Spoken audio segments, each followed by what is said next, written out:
listening to Opie and Anthony. Opie and Anthony. On the Virus, Sirius XM. Well, we were doing the walkover, which we probably should have broadcasted today. Louis C.K. was telling us a horrific flying story. We told our little story, which now sounds like a cute little airy plane ride. Yeah. When we had to fly in during the storms into a Newark airport. After our Vegas show. After the Vegas show. And it was quite the bimpy ride on the way in.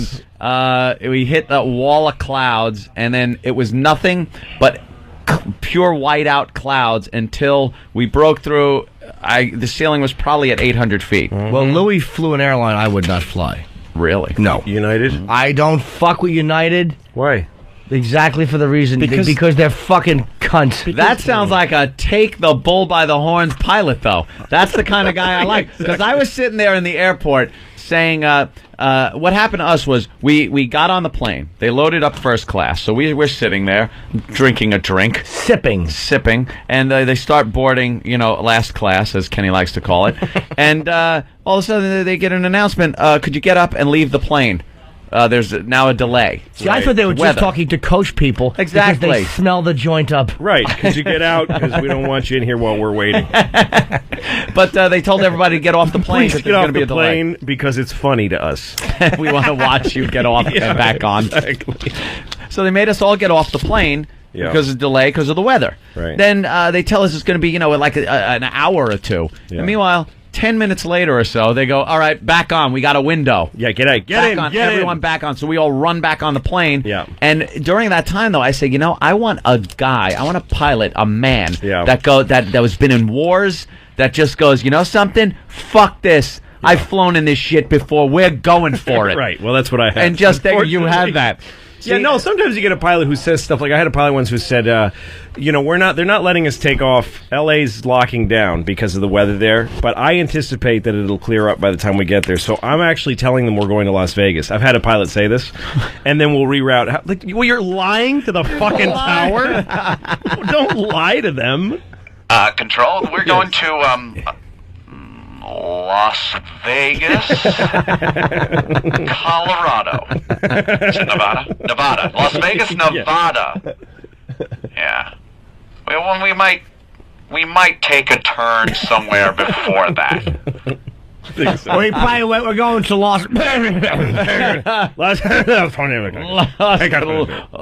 LaGuardia. But so this guy, we're sitting at the gate waiting, and then he said, actually, the delay isn't because of the weather, it's because the fuel gauge is broken on the plane. Of course it is a hunk of shit airline. But we had somebody... They still have the ashtrays in the bathrooms. Yeah, that's why equipment is old. That's why I can't fly United. I had to once, and I saw, ashtrays they still didn't take out of the bathroom, which means, wow, this plane's pretty old. And then they had a razor dispenser or something. Yeah, you could actually get a razor blade on You could shave. Yes. Right here in the plane, you can shave if you want. The miracle of modern flight. Yes. Fucking nice. Light up a lucky strike and join us on a transcontinental flight with no stops. It's the miracle. As soon as I saw the old ashtrays, and it might not have been United, but it was some airline, it was a white knuckler all the way. Yes, and the seats have that kind of 60s Mike Brady den kind of pattern on them. Oh, great. If the seats are old, how old is the engine, really? Exactly. You're going to tell me they replaced them. Great. That's still not going to give me comfort. But contact.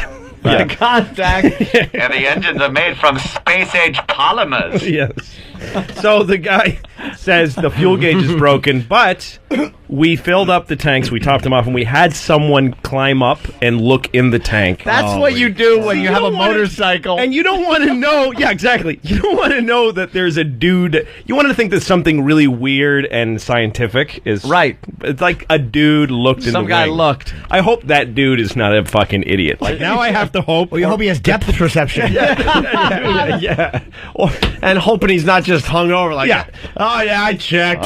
Exactly. Did you check the wing? I fucking checked. Of course I did. Shut up. Fuck you. Fuck all those people on that plane. But since they tell me there's a little minor thing that's broken, I'm like, what else is broken on the plane? Yeah, exactly. And usually when your car breaks down, it's not one thing. All of a sudden, everything is breaking at the same time. But here's the thing. This was like a little time release capsule of terror that he left with us because he said this is no problem because we know we have more than enough fuel to get there. Sure. Because it's full. That would be more than we need, and we can even circle for a little while with with that amount of fuel. So then we get to LaGuardia, and we're circling and circling and circling, and then he says, we've only got 20 minutes worth of fuel left. How the fuck does he know that when the fuel gauge is broken? Yeah. Yes. He did a math problem in his head. He Probably. did it. Yep. He did it through time. But look, he's saying he knows how many hours you can fly on a certain amount of fuel. Yeah. But if maybe there's more stress on the engine when it's going through Nice bad weather, headwind. if he's 5 minutes off, we're gonna drop from the sky like a set of Avianca. fucking car keys. Avianca did that. Yeah. Right into Long Island, yeah. So he goes, we got 20 minutes of fuel left, so and LaGuardia is, trying to shut down, but it's minute to minute. So we're going to go ahead and make an approach to LaGuardia Airport.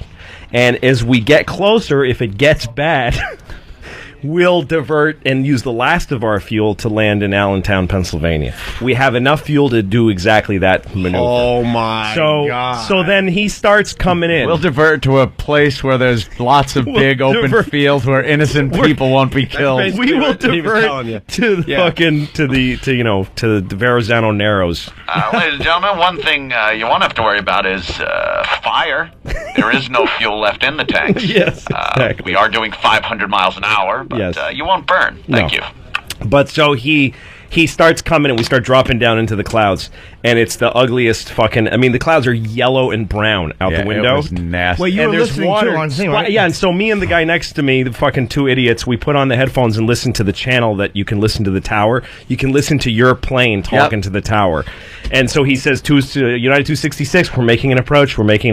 And then we hear LaGuardia Tower say, do not land 266. The winds are far too heavy. It's not safe for landing. We're shutting down.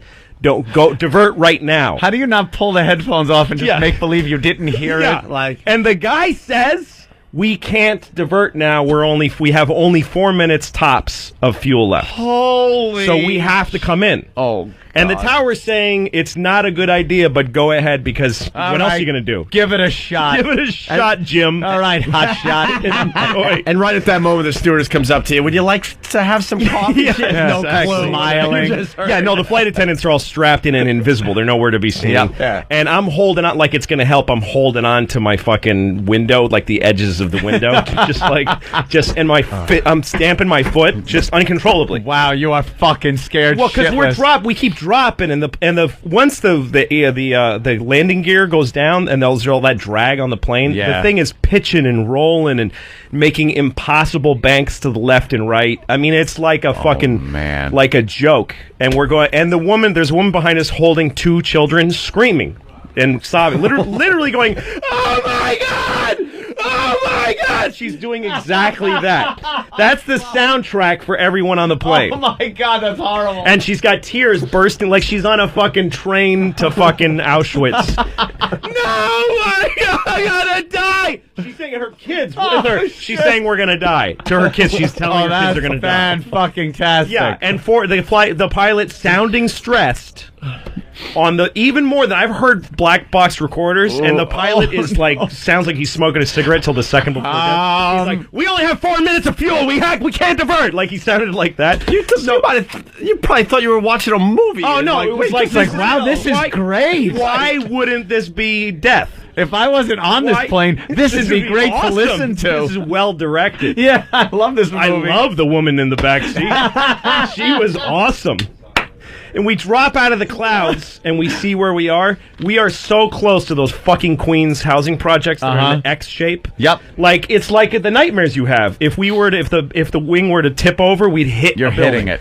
And we're going. I've gone over those housing projects thousands of times. I fly all the time. We're going so fucking fast. We're flying like we're just shooting over Queens. Man. And even the most Texan tough guy passengers that were from Denver that were on that plane are like, "Whoa, hey!" Everybody's like, "Oh, hey, oh!" And it was so bad that when I just to jump ahead for a second, when I got in the cab, the cabbie said, "I saw that plane come in. That looked bad."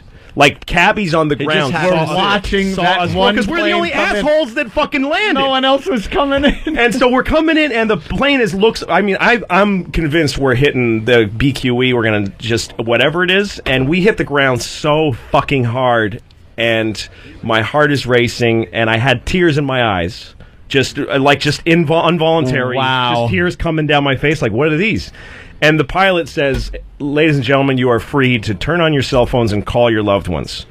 And every single person with a phone the whole plane was chatter of like, you wouldn't believe what just happened to me, honey. I thought I was going to die. And I looked at my phone and I thought about calling my wife and I was like, fuck her. I didn't call her. Fuck her. I thought I was just about to die, but fuck her. You call like a friend. I don't want to. Dude, you never guess what the fuck just happened. Because I know it would have been like, honey, I thought I was going to die. Oh, that's awful. Did you? What time are you getting in? Why are you so? Tomorrow morning, are you going to let me sleep in? Well, honey, I just thought. Why wasn't that reported? Well, fuck you. What the fuck? Why didn't that story get out? That's obvious. I don't. It was that guy should be fired. He should be fucking fired. It was really bad. The It was bad The judgment. pilot? I think what happened was that he had enough time to do what he thought but then the tower sent him through an approach that took longer than he expected. Longer. It's just what happened with Avianca. They were flying around, and that was a language barrier too. They didn't declare an emergency. They declared something that was just under an emergency. Yeah. So they kept diverting him from airport to airport and making him circle. And the plane ran out of fucking gas. Yep. And the people that survived the crash were like, all of a sudden you hear this silence, and all you hear is the wind wishing over the wings. Whoosh, whoosh, no more. Whoo. And you know how the noise of the engines kind of cancels out noise in the cabin? Yeah, no. You hear suddenly- everything. Yeah. You hear the people in the back fucking row if you're in first class. Yeah. And just... the worst. And they crashed into the woods. Yep. No fire, no explosion, just No, and cracking that's what- trees and fucking, you know. Yeah. A lot of people When live was that? because No, and of when that. those- Right on, kind of near where I live. No, when? When you run out when of about fuel on 10, on 12, plane, maybe it's not like longer when now. you run out of Maybe gas longer, on a 15. car. When you run out of gas on a car, you can actually like use the starter motor to get it a little Yeah, further. yeah, you can right. kind of keep sputtering, but on a plane it's just it's And gone. you can stop and get the fuck out, Yes. no matter where you are in a How car. did the dudes? Because he told us that he couldn't be sure how much fuel there was on the plane before we left. Right. He said we know the gauges are wrong, but we're going to go anyway because we've seen the gas. So then you bet it. Well, then you know something. But when you get that close, you go, let's fucking land now. You might even be able to justify that if you're going from point A to point B without any That's it. problems. That's if fine. you're going into weather where Yeah. you're going to have to circle. And when you're now- talking now you about don't we do have that. 4 minutes. 4 minutes. 4 minutes left. How If you're fast is that 1 4 minute minutes? off, you're dead, and he Holy has no shit. gauge. That 4 minutes is not 4 minutes in a dentist chair. Yeah. That 4 minutes is 4 minutes on Yeah. on a roller coaster. Steve, all of our That's a pilots fast now, fucking. all of our pilots are Vietnam combat tested pilots, but they're also fucked up Vietnam vets that kind of don't give a shit. They see That's some what I shit. want. Yeah. They just Yeah. think you're a bunch of faggots whining on the back of Yeah, the all you plane. people that call me a baby killer, we're going in. Yeah. It was 1990. Avianca. Okay. That's fucking awful. That's a great. That is a story. harrowing experience. Worst flight ever for you, I guess, right? Easily. I mean, Yeah. I'm a fucking platinum and 15 Yeah, different airlines. I fly a million miles, constantly. probably, yeah. I fly through bad weather all the I sleep through it. I don't give a shit. I Yeah. actually have often turned to people around me on planes that look scared and said, I've seen this. This is nothing. Don't worry. I don't care. I like flying. The lady behind me, by the way, I kept yelling back, we're okay! Like, I kept yelling at her. And I was We're yelling gonna at be myself. okay. We're gonna be okay! We're gonna be okay! Worst thing I ever went through. The Virus. Sirius XM. This is the Opie and Anthony Show.